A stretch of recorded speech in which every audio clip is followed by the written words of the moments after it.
Kita akan sebutkan teman-teman sekalian hadis qudsi yang lain. Kalau teman-teman bisa tulis, ditulis hadis qudsi ini ya. Karena ini hadis qudsi mulia sekali ya.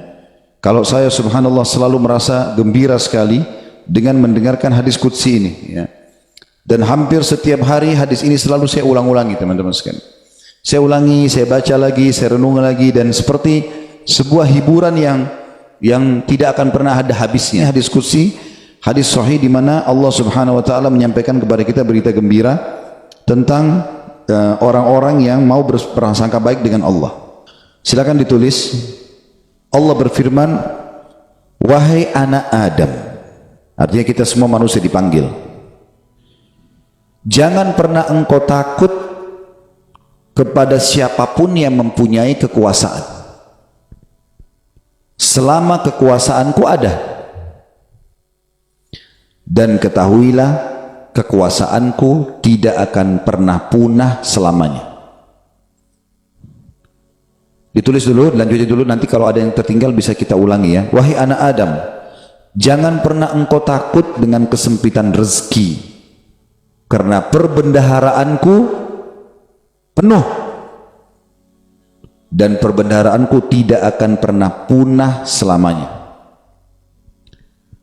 Wahai anak Adam, ini potongan yang ketiga dari hadis. Kalau tertinggal langkahin dulu, nanti kita kembali. Jadi Allah Subhanahu wa taala tidak mau kita capek ya. Di sini dikatakan Allah berfirman, hai anak Adam, aku ciptakan kamu untuk beribadah. Maka jangan engkau main-main. Aku menciptakan engkau untuk beribadah, maka jangan kamu main-main ya. Dan aku tentukan rezekimu, maka tidak perlu kamu capek. Tentu anggota tubuh kita bergerak, hati kita bertawakal ya. Aku ciptakan engkau untuk beribadah, jangan engkau main-main, dan aku tentukan rezekimu, maka tidak perlu engkau capek. Demi kemuliaanku dan keagunganku, demi kemuliaan dan keagungan, jika engkau ridho terhadap pemberianku, maka aku akan tenangkan jiwa dan ragamu. Jika engkau ridho ya, terhadap pemberianku, maka aku akan tenangkan jiwa dan ragamu. Jika engkau tidak ridho dan engkau akan mulia di sisiku, dan engkau akan mulia di sisiku. Tapi jika engkau tidak menerima pemberianku, maka aku akan membuatmu mengejar dunia. Nanti kita ulangi lagi ya.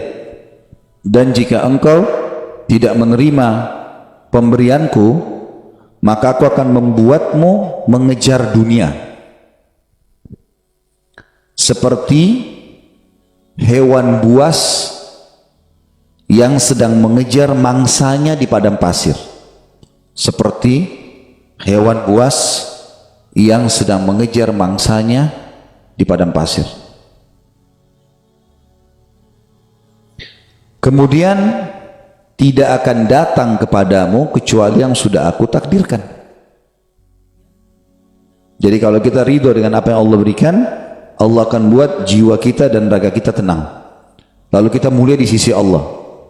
Tapi kalau kita tidak ridho terhadap apa yang Allah berikan, kenapa ya saya begini ekonomi saya, kenapa ya muka saya begini, kenapa ya badan saya begini, kita berkeluh kesah, maka Allah SWT mengatakan, aku akan membuatmu mengejar dunia seperti hewan buas yang sedang mengejar mangsanya di padang pasir. Kemudian tidak datang kepadamu kecuali yang sudah aku tentukan juga. Maka capek sekali. Jadi orang beriman itu santai saja, dia akan dapat semua apa yang Allah janjikan, tidak perlu capek-capek. Nah, orang yang mengejar dunia berlebihan justru orang karena tidak bisa menerima takdirnya Allah atau tidak ridho dengan pembagiannya Allah. Wahai anak Adam, aku telah menciptakan langit dan bumi, dan aku tidak pernah sulit menciptakan keduanya. Maka apakah kau pikir aku akan sulit untuk mengurus rezekimu? Ya. Wahai anak Adam, nanti kita ulangi kalau belum ya. Wahai anak Adam, jangan pernah engkau minta rezeki untuk esok hari, sebagaimana aku tidak pernah meminta kepadamu amal esok hari.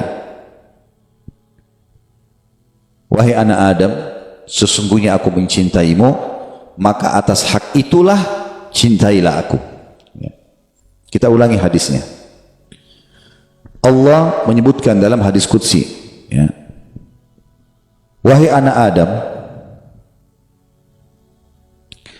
jangan pernah engkau takut dengan siapapun yang berkuasa, raja, presiden, siapa saja, selama kekuasaanku ada, dan kekuasaanku tidak akan pernah punah selamanya.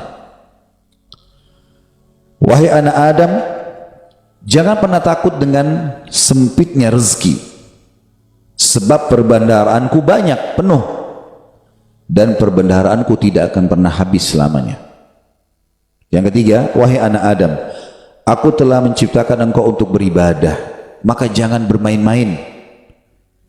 Dan aku juga sudah menentukan rezekimu, maka tidak perlu engkau capek. Jadi di sini anggota tubuh kita berusaha, hati kita bertawakal. Demi kemuliaanku dan keagunganku, jika engkau ridho terhadap pemberianku, ridho dengan paras wajahnya, tubuhnya, pasangan hidupnya, anaknya, maka aku akan tenangkan jiwa dan ragamu, dan engkau akan mulia di sisiku.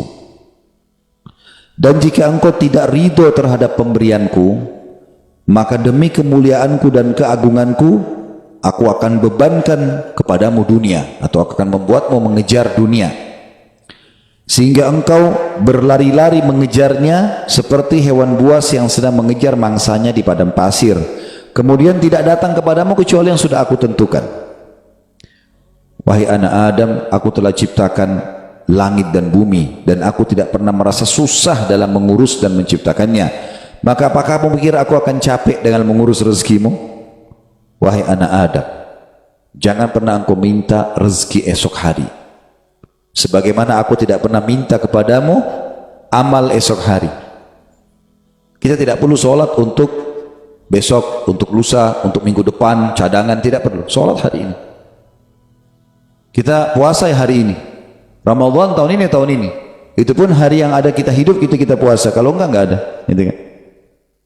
Hari ini semuanya. Maka jangan kau minta rezeki besok kepadaku, sebagaimana aku tidak minta kepadamu amal besok, gitu kan? Lalu kata Allah Subhanahu Wa Taala, penutupan hadisnya, ya, sebagaimana sudah kita sebutkan tadi, ya. Wahai anak Adam, aku sangat mencintaimu, maka atas hak itulah cintailah aku. Dan mana cinta artinya? Mengabdi dan berkorban, ya. Ya, ikutilah perintahku, apa yang aku perintahkan, apa yang aku larang. Aku perintahkan kerjakan, larang tinggalkan. Ini subhanallah hadis teman-teman sekalian. Setiap kali saya baca, saya pribadi yang merasa ketenangan jiwa. Udah Allah sudah tentuin semua. Dan ini sesuai juga yang pernah saya sampaikan teman-teman sekalian. Hadis yang perkataan Hasan Basri rahimahullah yang mengatakan, aku selalu tenang dan senang dalam kehidupan dunia karena dua hal. Aku selalu senang dan tenang karena aku tahu ajalku sudah ditentukan oleh Tuhanku.